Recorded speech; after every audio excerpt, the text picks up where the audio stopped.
Oh, that's weird.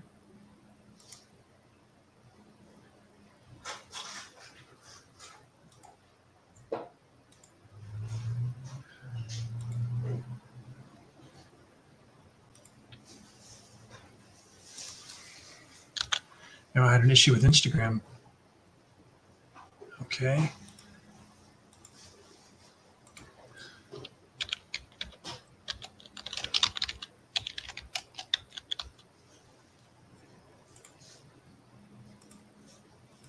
Sorry about this. It just takes me a second.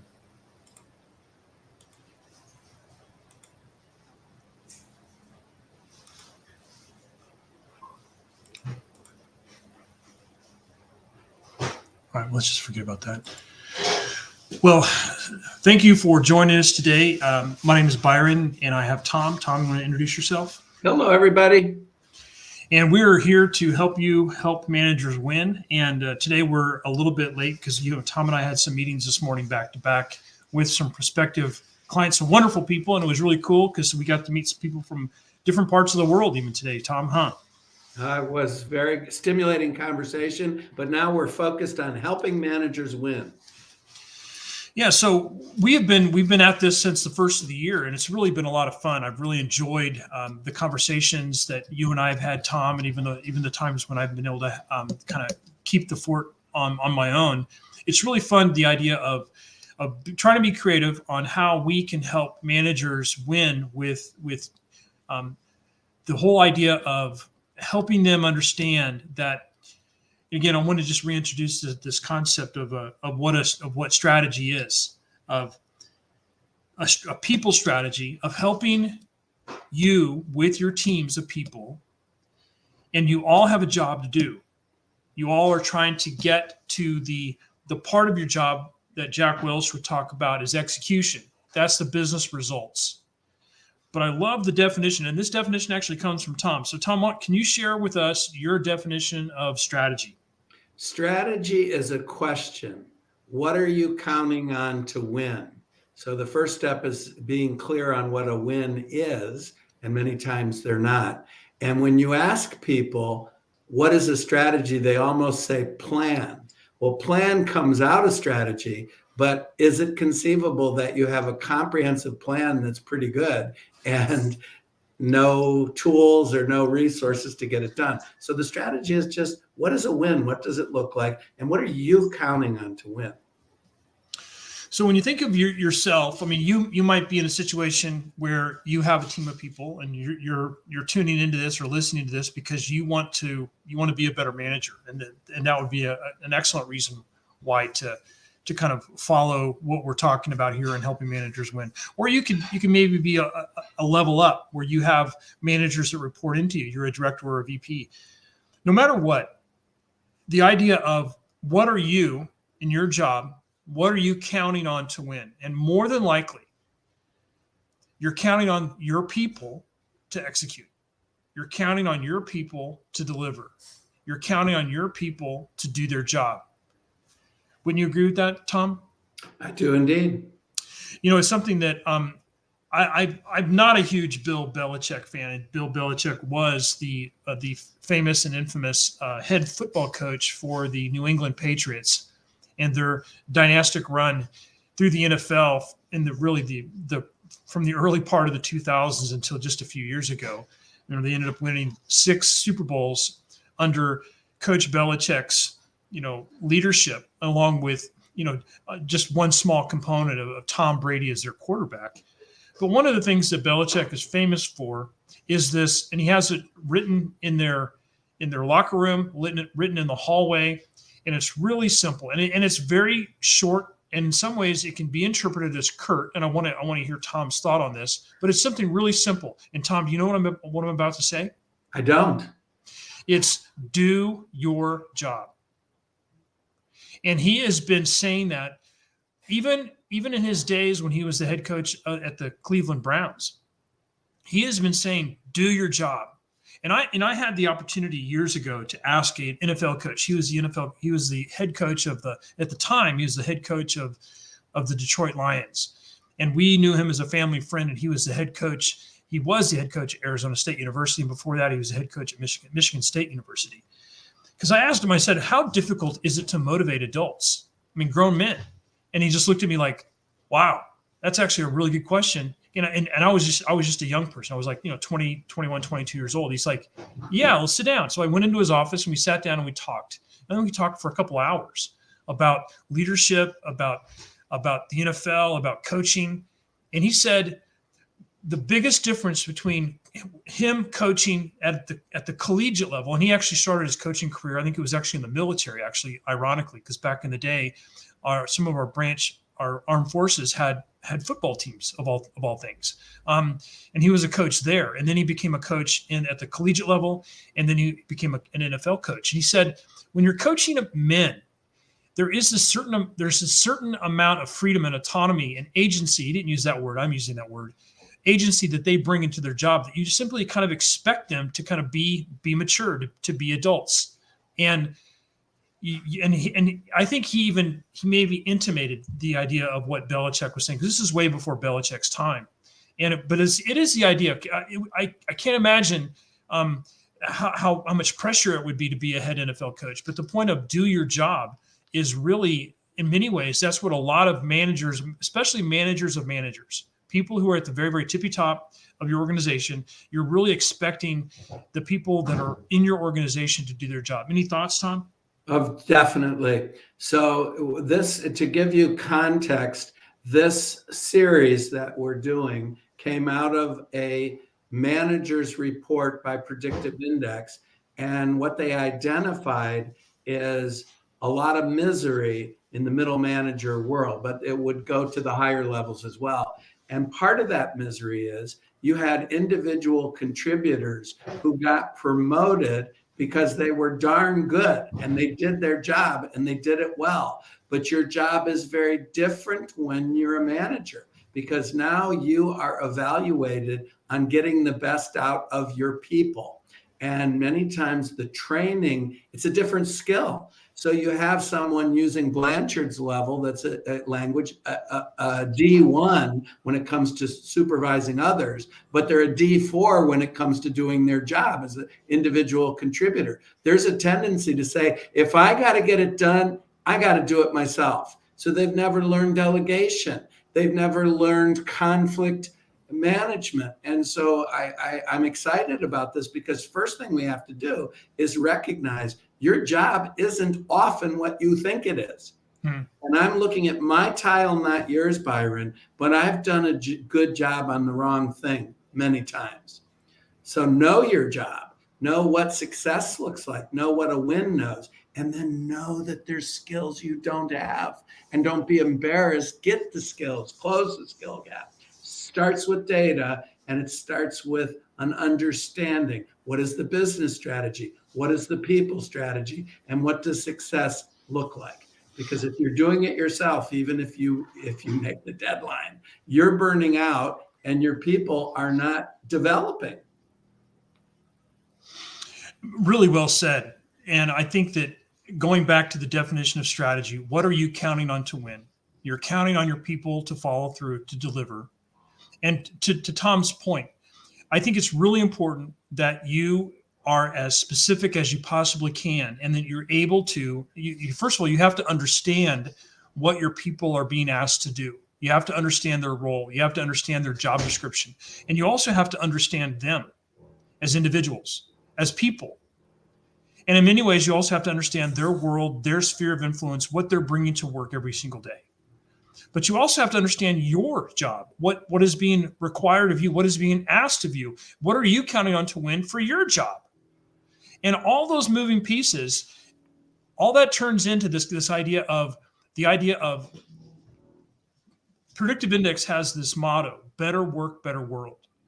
So you think about how to improve communication and collaboration. That's why the idea of using the Predictive Index and the behavioral assessment, you think about that. You think about what you're counting on to win, to be able to understand, to totally understand and own what your job is, what is being required of you, what is being asked of you, and how do you communicate? How do you communicate currently what your job is, and how do you communicate that you're currently exceeding all the things that your job is requiring of you? That's the baseline. If you are exceeding everything that your job is requiring you to do, that's where you begin. So the point is that how you communicate that.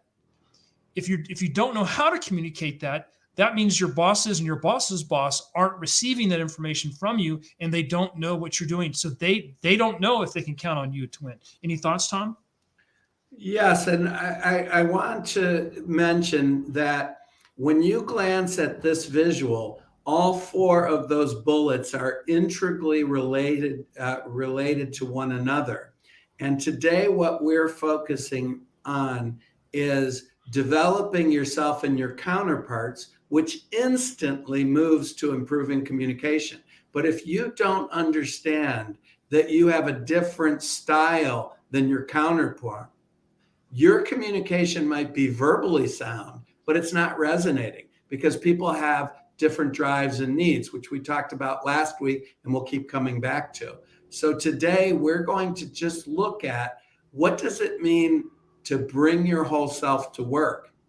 And what does it mean to communicate where you're looking, listening, and feeling the whole part, your counterpart, the whole self of the counterpart. And we get disjointed very quickly. And then we come from our dominant style, or we come from our dominant need, or our dominant behavior. So really quickly, just a 10-second overview of what talent optimization is. Talent optimization is the people strategy of how you're going to be able to connect your business strategy to your business results through your people. And we're suggesting that the Predictive Index and its suite of tools will help you do that. It will actually help you win as a manager. And it'll also help you and accelerate what you're counting on to win. And this is what we're going to be talking about today, is this idea of, where's your talent? Tom, can you walk us through this? Sure. So this obviously comes from a pre-hybrid world, but the metaphor works and it's simple, which is we've recognized a need. So the first question we ask is what we need in the room? And by the room, of course, if it's hybrid, we mean on the team. But is it in the room? Is there a shift in work or a shift in role or a shift in development of one of the team members? Because if we can be resourceful and meet the need without going outside of our team, we want that to be part of our strategy. But sometimes that's just not the case. So then the question are they in the building? And again, the limitation of the metaphor is that we're not in the building most of the time, but it's just, are they wearing the badge that has your company name on it? And it might be a cross-functional person. I worked with Susan and she's really this, and I think she's not happy in her role. Can we talk to that team lead? Can we talk to HR? And so is there a shift with the current resources? And then are they on the street? Meaning we need to bring someone in to wear the badge. And where we make a huge mistake here is we don't do a good job aligning it to the need of the culture, of the team, or perhaps even of the individual. So this is a simple but good metaphor. We have to fill a gap. Are they in the room? Are they in the building? Or do we need to go on the street? Really well done. And I think that this is just and I would encourage you either to take a picture of this or write it down. But this is a really, really easy tool to help you think about where is your talent. So today, the bulk of our time today is going to be spent on this graphic here. Go ahead, Tom. Well, the thing that comes to mind right away, just even glancing at this, is there are so many things that become buzzwords, and they're on everyone's lips, but they're not backing it up, or they don't have the commitment or the tools. So the one that you hear is bring your whole self to work. Well, that sounds wonderful, but what does it even mean? And people can mean a variety of things by bringing your whole self to work. But in this context, PI and talent optimization is always about the workplace, not that your personal life doesn't matter, here, because if your personal life isn't working, you're not going to be good at work. But we want to say, how can we increase our return on people investing? See you later. Yeah, sorry about that, Tom. I just had to go a drink of water. No problem. How can we increase return on people investment? Well, we have to understand the whole person. And in this context, we're talking about head, heart, and briefcase. And the briefcase would be your past experience, your resume or your curriculum vitae, your competence, all of those things. But that's not enough. We've all had a knowledgeable, experienced person on the team who's toxic or is all about them and they're not a team player. You see it in sports. You used a sports metaphor. They're actually dragging the team down. Nobody would doubt that they have the skills. And when we talk about the heart, we're talking about really where engagement happens, that they're aligned, that the work is aligned to their values, their interests. And by the work, I mean that includes the culture, that includes the manager. Are we aligned? Is the person a fit from a value and a work style perspective? And then the head, and I don't want to get into the modern, well, I can't help myself. This will take less than 6 seconds. Is when you read, if you read ancient Hebrew, the word lev is translated as mind, but today we think of the mind as the brain or the cognitive function. The mind includes the heart. The distinction makes no sense in ancient Israel. But in modern day, what we mean is what's their incentive? What's their drive? That's what the coach needs to trigger if they have the talent, but they're not motivated. And as Byron said before, it doesn't mean, it has nothing to do with their age. Sometimes we disconnect. So we wanted their drives. And cognitive is the most measurable on this chart, is to say, do they have what it takes mentally to be able to swim at this pace or swim at this level? And as it said in the book, The Outliers, how smart do you have to be? And the answer is smart enough. So they had an example of a guy writing physics level textbooks, but he couldn't navigate the junior college admission process. He was functionally illiterate and brilliant at the same time. So you don't need to be the smartest tool in the shed, but you need to be smart enough to be able to move the cognitive objects around. And we have an assessment that helps to do that. That's very quick.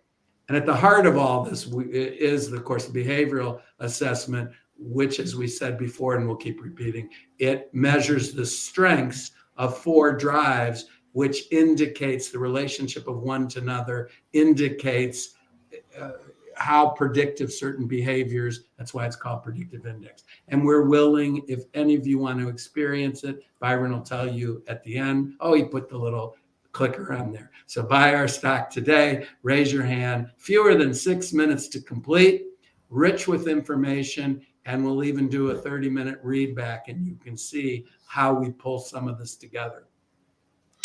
So going back, I just want to tie some of this back to what I was even saying before, as far as Bill Belichick and even the person that I got to know briefly. The NFL actually uses a cognitive assessment, and I think they've changed it. But they used to use an assessment. I think they still use it in some ways, but maybe the assessment itself has changed. Maybe someone who's listening to this can inform me. But it's a cognitive assessment called Wonderlic, and there's a score. You take the Wonderlic and you actually get a score, and it's not really a traditional IQ test. What the cognitive test is measuring it's again, I'm not going to go into the boring details, but it's measuring kind of general, in a very lower case G, a general intelligence. This is not measuring if someone's a genius or not, but if someone has a high, in PI speak, if someone has a high COG score, and that's kind of how they would say it, a high COG score, they're just more able and apt to be able to keep up with fast moving, fast changing environments and situations. That doesn't mean that someone with a low COG score is unintelligent at all. It just means that the ability and the alacrity upon which they're able to, and their general intelligence, because they might have, like what Tom said earlier, they might have a super intelligence that's very, very, very specific about science or math or medicine. But what they don't do well with, they don't do well with a changing environment, changing situations, adapting, and being agile to land on their feet like a cat. Someone who has a high COG score or the PI, and again, like Tom said, this is just as predictive as the behavioral assessment. Cognitive is just as predictive as the behavioral assessment. And when you use both, that becomes a game changer for companies when you are able to use both on the recruiting. Once you've recruited a candidate and they're going to go through your recruiting process and go through the interviewing process, they take the behavioral assessment, they take the cognitive assessment, you're going to have enough data to know, because you're also measuring that up against a couple of things. You're measuring up against the job, what the job is being, again, going back to what you're counting on to win. This is what the job is asking them to do. You're also putting together maybe an amalgam of some of the behavioral or even cognitive assessments of people that are in the job currently in your company, if your company's big enough, or the superstars in those roles. And all of this, the behavioral and the cognitive, they're stable over time. They don't change a lot.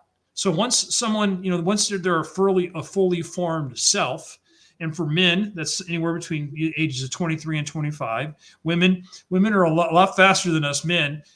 They're fully formed selves a little bit earlier than us. But once you are an adult, your cognitive assessment doesn't change a lot. Neither does your behavioral assessment. So really, in many ways, once you take this, have this data, you're able to see this is what we can predict as far as someone's drives and someone's ability. Again, the cognitive, how I would interpret it, is their ability to switch gears, their ability to be adaptable and to be more able, flexible with change. Any thoughts on that, Tom? I thought it's all really well said. And you mentioned 3 key words. So we're looking for someone most likely to be able to thrive in the environment. And then the responsibility becomes to onboard him or her, to continue that through the team, to continue that through individual support so they develop. Because there's people who should thrive and aren't for a variety of reasons. And we want to make sure sometimes there's no fit and there's nothing anyone can do. But if we can look in the mirror and said, we've done everything we can to create an environment that plays mostly to her strengths, then we can be at peace. And I always say mostly. Sometimes we all just have to shovel coal, and even Tom Rosenak might have to deal with a spreadsheet. But don't put me in an environment where spreadsheets are every day, because predictive index would show that I'm going to drown. And that's not a good plan. And going to night school won't help. So the idea is, and we use this word over and over again, but we use it in the simplest sense: aligning, realigning, adjusting, adapting. Because humans are dynamic systems. Teams are dynamic systems. Enterprises are dynamic systems. And so the better we understand what we can and we ask the right question, the better we're able to stop putting out the same fire over and over again. And this will help managers whose biggest complaint is they feel like they're still doing all this work, and then they're up till 11 o'clock doing other people's work, and they're burnt out. Well, what if they could avoid that and free up time by learning how to empower people to do their job better? My goodness, the return is huge. It absolutely is huge. And the idea of currently, if you're not using the predictive index, currently all you're leaning on is probably behavioral interviewing, which is the STAR+ method, and you have a panel of interviewers, and hopefully you're all on the same page, and you're all asking the same questions, hopefully, and that's also very sketchy as far as its effectiveness. But when all you're getting is a resume, and you're getting that person coming to that wants the job, the resume can change over time. So if I want you to write this down, if you are taking notes, it's because, again, it is skills, it is knowledge, it's education, it's experience. And how I would pronounce that, it's SKEE, S-K-E-E. The skills, knowledge, education, experience, that all changes over time. And it changes obviously from candidate to candidate. So what you're wanting to do is you're wanting to get the data that's stable over time, which is the cognitive and the behavioral. And again, you want to ask good questions that pertain to the SKEE, the skills, knowledge, education, experience. You also want to ask questions as it pertains to their behavioral drives. And you also want to ask questions that pertain to their values and their interests, because that's the whole person that's going to end up showing up at work. If you do not ask questions that draw out their skills, knowledge, education, experience, or if you do not ask questions that really help you understand what is it that they value, what do they value, who do they value, what are their interests, because that's going to show up. And if that matters to the company as far as culture, if it matters to the job, you absolutely need to. But if you're not using the PI, you're actually you're not actually able to have anything that's measurable, and you're taking a big chance. It's like you're trying to find a needle in a haystack. I'd like to add a word to, I don't want to mess up this easy to remember acronym that everybody wrote down, but I think aspirations is vitally important. And that means that we can overcome, because we are adaptable, there's brain plasticity, and what you mentioned is true. It doesn't change much over time. But if you have somebody with a heart to contribute, they'll find a way to contribute if they have that aspiration, and they will stick with it longer.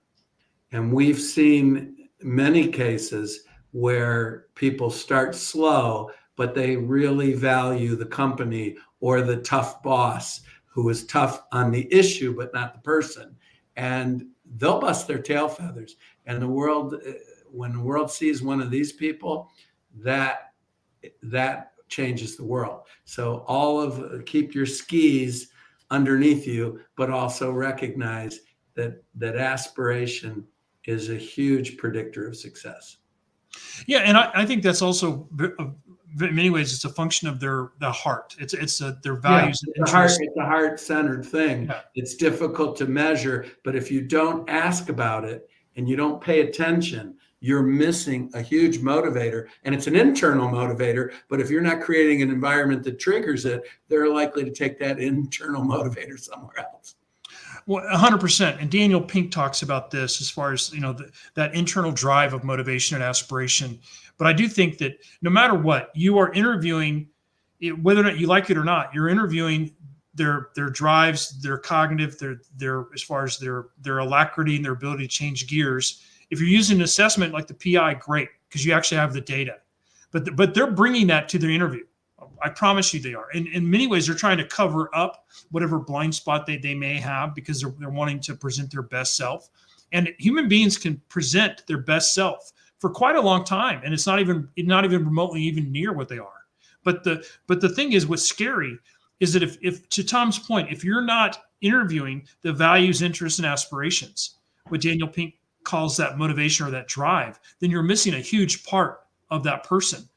But if all of your interviewing is the SKEE, the skills, knowledge, education, experience, and you're using the behavioral interviewing of STAR Plus, there's a lot of constrictions and limitations that it's no wonder that the turnover is what it is today. Because again, in starting off with this, we're not even necessarily interviewing for the specific job. And with the predictive index, we can do that. I would highly recommend you and encourage you to take the PI. Go to optimaxtalent.com and take the free predictive index. And we would be honored to have a chance to sit down with you face to face over Zoom for 30 minutes and walk you through your results at absolutely no cost. Any closing thoughts, Tom? I would just add fewer than 6 minutes to complete the assessment. I said it early, but people go, I don't have time for that. Great idea. Yeah, for 36 minutes, you can get a deeper understanding of who you are and how you operate in the world of work. And that's the value. And we look forward to listening with you. 100%. PI is a game changer, guys. And that's how we can help you help managers win. So have a great day. And we'll see you next week, next Thursday. Take care. Thank you, Byron.